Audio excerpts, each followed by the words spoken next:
Mr. President, it's been a long time since you sat down with an American television network, almost 3 years, I think. Thank you for your time. There's a lot to discuss. I hope we have time to get to all of the issues.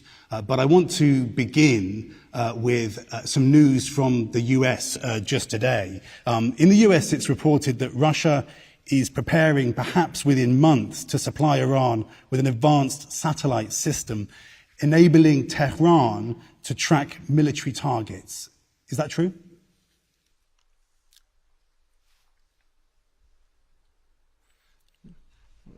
Would you mind repeating the question again? That we are preparing to hack what kind of facilities? No, the report today is that Russia is preparing to give or to offer to Iran satellite technology which will enable Iran to target military, to make military targets. No, we don't have that kind of programs with Iran. No, it's just nonsense all over again. Yet again, we have cooperation plans with Iran, including military and technical cooperation, and all of this fits the framework of the decisions that were agreed upon in our program in regard to Iran's nuclear program in the context of UN decisions, together with our partners in the preparation of the Joint Comprehensive Plan of Actions, whereby at some point sanctions, including in the area of military and technical cooperation, should be lifted from Iran. We do have certain programs, but they all concern conventional weapons, if it gets that far. However, we haven't even gone to that stage yet. We don't even have any kind of real cooperation, even in the conventional weapons area. So if anybody is making something up regarding modern space-based technology, this is just plain fiction. This is just fake news. At the very least, I don't know anything about this kind of thing. Those who are speaking about it probably know more about it. It's just nonsense. So presumably you'd agree that giving Iran satellite technology that might enable it to target US servicemen and women in places like Iraq, or to share that information with Hezbollah or the Houthi in Yemen so they could target Israel and Saudi Arabia, that giving Iran that kind of satellite technology would be dangerous? Look, why are we talking about problems that don't exist? There is no subject for discussion. Somebody has invented something, has made something up. Maybe this is just a bogus story in order to limit any kind of military and technical cooperation with Iran. I will say once again, this is just some fake information that I have no knowledge about. For the first time, I'm hearing about this information from you. We don't have this kind of intentions, and I'm not even sure that Iran is even able to accommodate this kind of technology. This is a separate subject, a very high-tech subject. Yes, indeed, we don't rule out that cooperation with many world nations and us is possible in space, but probably everybody knows very well our position in terms that we are categorically against space militarization altogether. We believe that space should be free from any and all kinds of weapons located in near-Earth orbits. That is why we don't have this kind of plans, or any plans, especially concerning the transfer of technology up the level that you have just described. So let's move on to your summit with President Biden. The context for the summit is that he is meeting with the G7, a group that you used to belong to, with NATO, with European leaders. President Biden has defined his first trip to Europe as, quote, about rallying the world's democracies. He views you as a leader of autocrats who is determined to undermine the liberal democratic order. Is that true?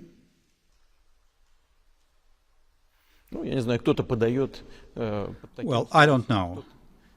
Somebody presents it from a certain perspective, someone else looks at the development of the situation and at yours truly in a different manner.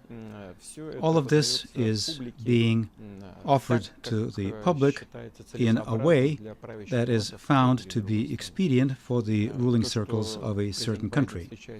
The fact that President Biden has been meeting up with his allies, there is nothing unusual about it. There is nothing unusual about a G7 meeting. We know what G7 is. I have been there on numerous occasions. I know what the values are in that forum. When people get together and discuss something, it's always good. It's better than not to get together and not to discuss.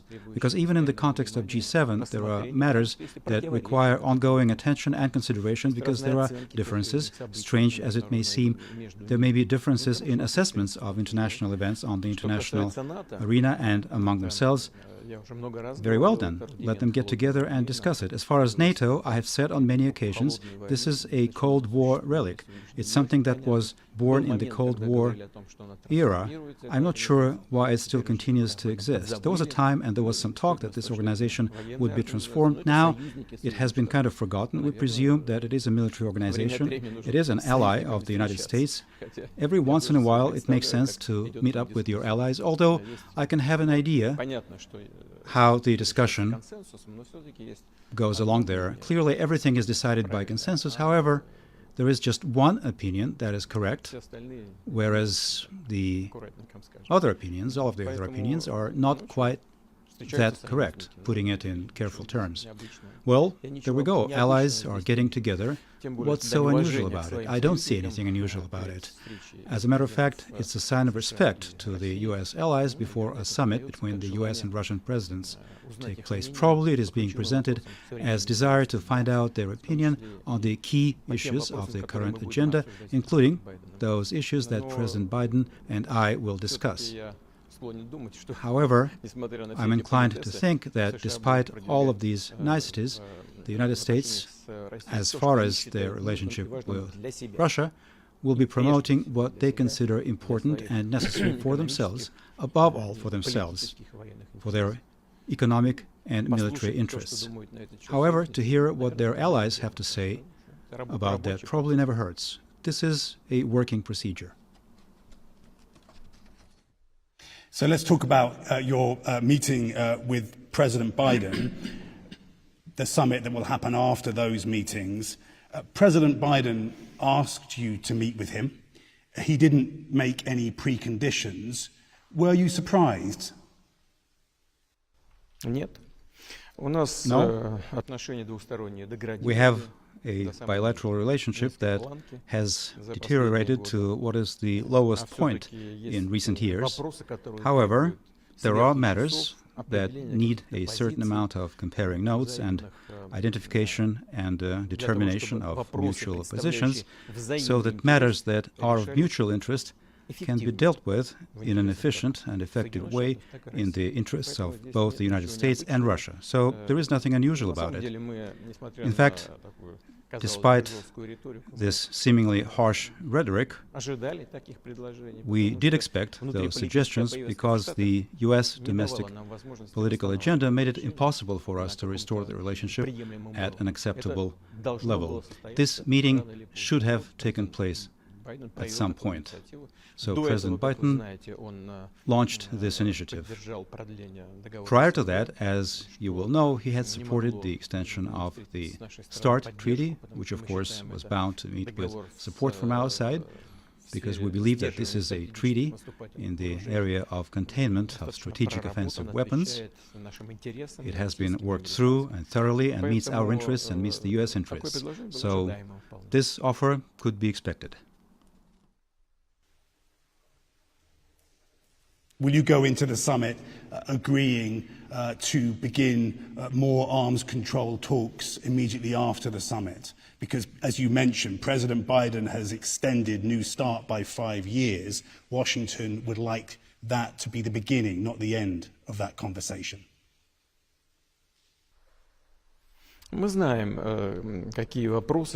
We know what matters and what problems Americans want to discuss with us.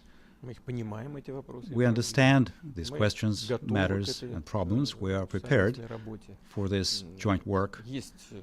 We have certain, if not differences, then different understandings of what pace, at what pace, and in what directions we need to be moving. We know what constitutes priorities for the U.S. side, and generally speaking, this is a process that needs to be advanced at the professional level, along the lines of the Foreign Ministry and Defense Ministry on the Russian side, and Pentagon and the State Department on the U.S. side. We are prepared for this work. We've heard signals that the U.S. side would like to see these negotiations resumed at this expert level of professionals. We will see if the conditions for this have been created following the summit. Of course, we're not saying no. We are prepared to do this work. President Biden wants predictability and stability. Is that what you want?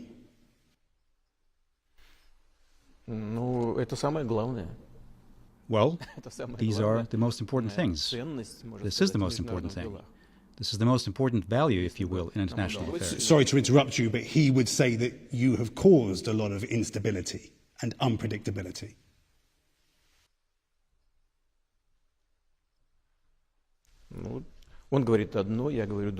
Well, he says one thing, I say another thing, but maybe at some point, in certain ways, our rhetoric varies and is different, but if you ask my opinion now, I'm telling you what it is. The most important value in international affairs is predictability and stability. And I believe that on the part of our U.S. partners, this is something that we haven't seen in recent years. What kind of stability and predictability could there be if we remember the 2011 events in Libya, where the country was essentially taken apart, broken down? What kind of stability and predictability were there? There has been talk of a continued presence of troops in Afghanistan, and then all of a sudden, boom, the troops are being withdrawn from Afghanistan. What? Is this predictability and the stability again? Now, the Middle East events. Is this predictability and stability? What all of this will lead to? Or in Syria? What is stable and predictable about this? I've asked my U.S. counterparts, you want Assad to leave? Who will replace him? What will happen when somebody replaces him? The answer is odd. The answer is, I don't know. Well, if you don't know what will happen next, why change what there is? It could be a second Libya or another Afghanistan. Do we want this? No. Let us sit down together, talk, look for compromise solutions that are acceptable for all the parties. That is how stability is achieved. It cannot be achieved by imposing one particular point of view, the quote-unquote correct point of view, whereby all the other ones are incorrect. That is not how stability is achieved. Let's get to some of those issues. I want to just talk a little bit more about your relationship with President Biden. This will not be the Helsinki summit. President Biden is not President Trump. You once described President Trump as a bright person, talented. How would you describe President Biden?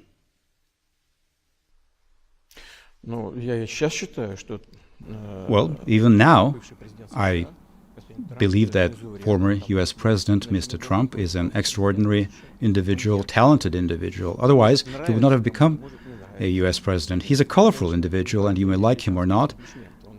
And he didn't come, of course, from the U.S. establishment. He had not been part of big-time politics before.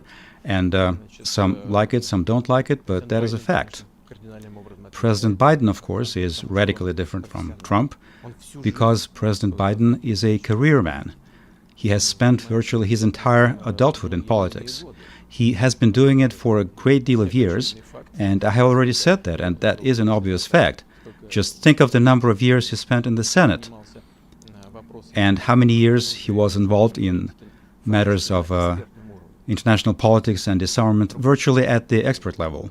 That is a different kind of person, and it is my great hope that, yes, there are some advantages, some disadvantages, but there will not be any knee-jerk reactions on behalf of the sitting US president, and that we will be able to comply with certain rules of engagement, certain rules of communications, and we'll be able to find points of contact and common points.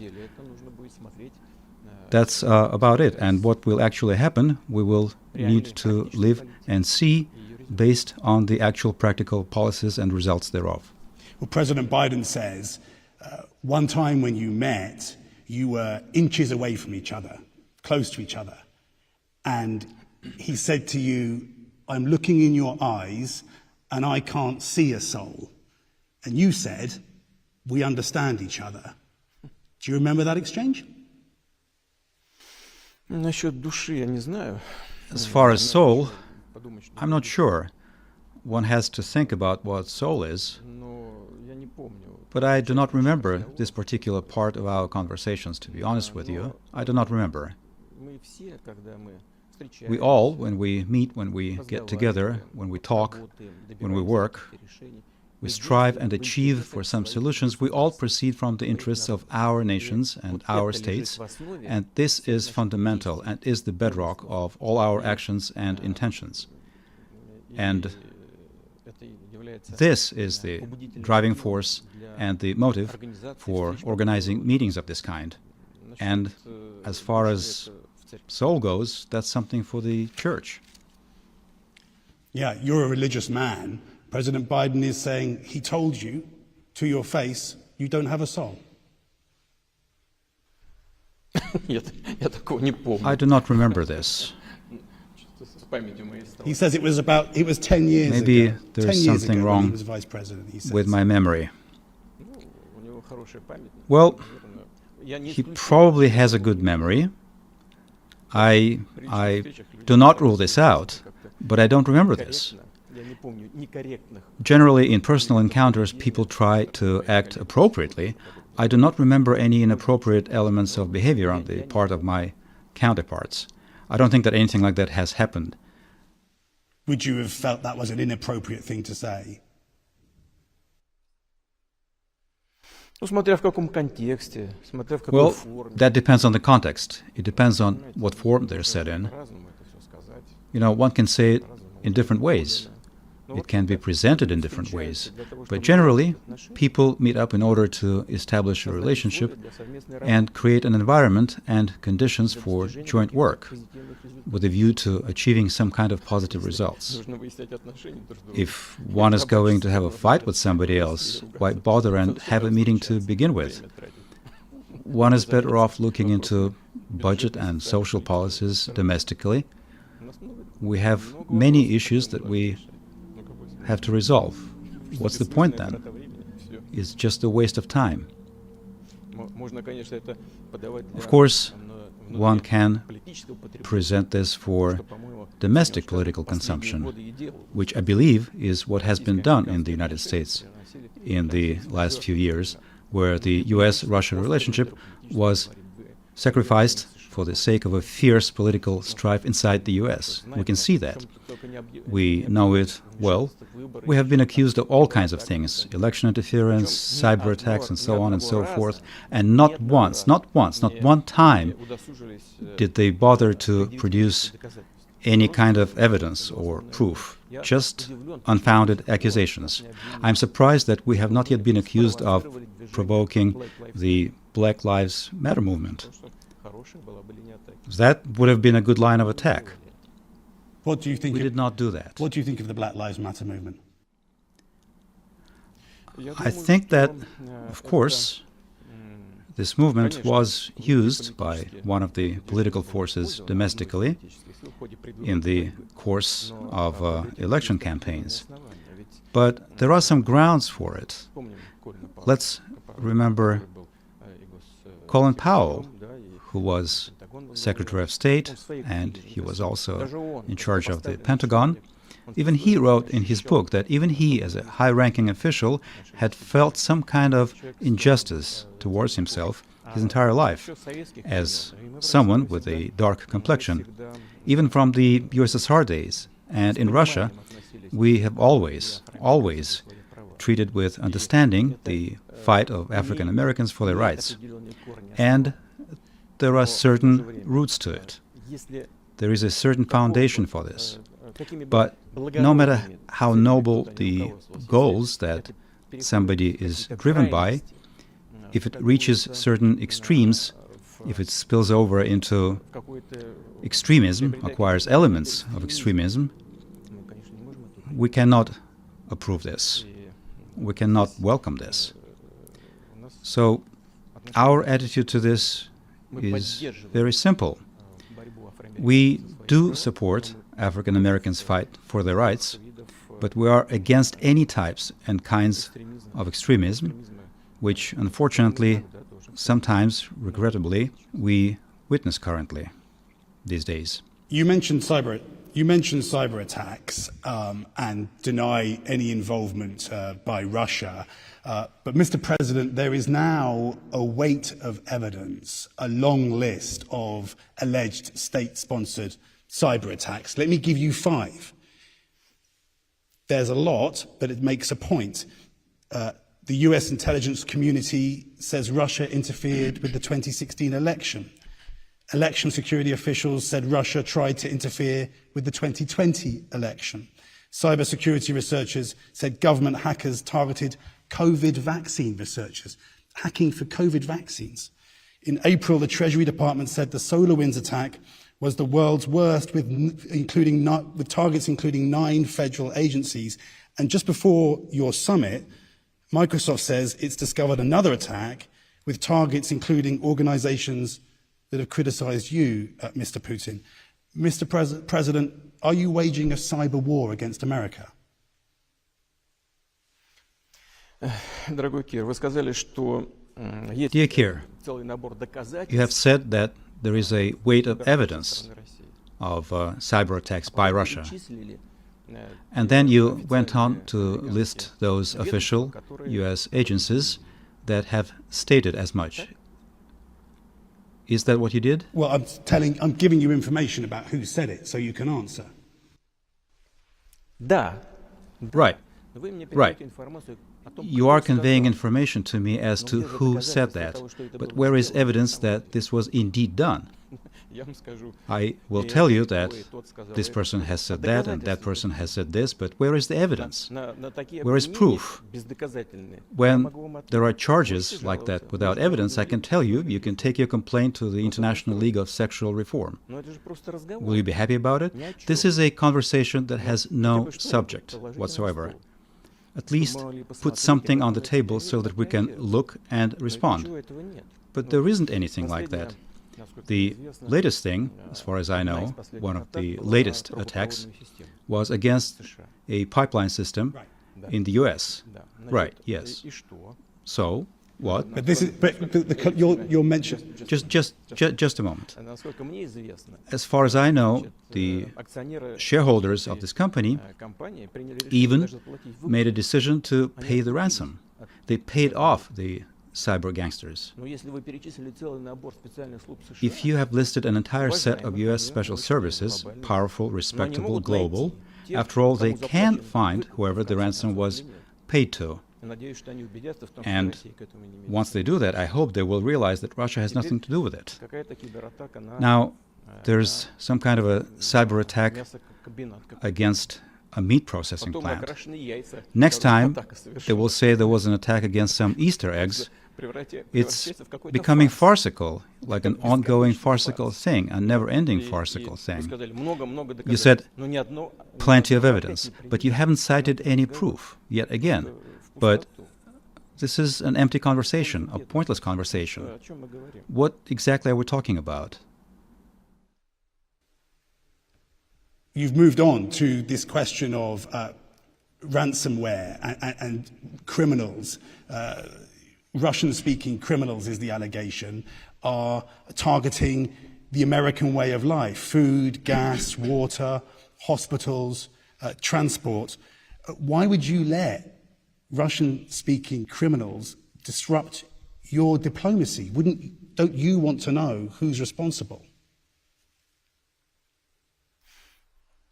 You know, the simplest thing to do would be for us to sit down calmly and agree on joint work in cyberspace. And we did suggest that to Mr. Obama's administration. We started in September, during his last year in office, in October at first. They didn't say anything. Then in November they came back to us and said that yes, it was interesting. Then the election was lost. We restated this proposal to Mr. Trump's administration. The response was that it is interesting, but it didn't come to the point of actual negotiations. There are grounds to believe that we can build an effort in this area with the new administration. We hope that the domestic political situation in the United States will not prevent this from happening. But we have proposed to do this work together. Let's agree on the principles of mutual work. Let's find out what we can do together. Let's agree on how we will structure counter efforts against this process that is gaining momentum. We here in the Russian Federation have cybercrime that has increased many times over in the last few years. We're trying to respond to it. We're looking for cyber criminals. If we find them, we punish them. We are willing to engage with international participants, including the United States. You are the ones who have refused to engage in joint work. What can we do? We cannot build this work. We cannot structure this work unilaterally. Well, I'm not the government, Mr. Putin. I'm just a journalist asking I understand that. Questions. But if you clearly want to negotiate, you must have something to negotiate with. You don't ask for a truce unless you're fighting in a war. You know, as far as the war, NATO, officially, I'd like to draw your attention to that. NATO has officially stated that it considers cyberspace a battlefield, an area of military action, and conducts military exercises in that battlefield. And you're involved in that battlefield. Russia is fighting on that battlefield, correct? No, no, no. Really? That is not correct. Really? If we wanted to do that, NATO did say that it considers cyberspace an area of combat, and it prepares and even conducts exercises. What stops us from doing the same? If you do that, we will do the same thing, but we don't want that. Just like we don't want space militarized, in the same manner, we don't want cyberspace militarized. And we have suggested on many occasions agreeing on mutual work in the cybersecurity area. But your government refuses to. I saw your proposal from September, from just in September. Isn't what you're proposing that if you can come to an agreement over hacking and election interference, then you'll call off the hacking and the election interference if America agrees not to comment on your elections and your political opponents?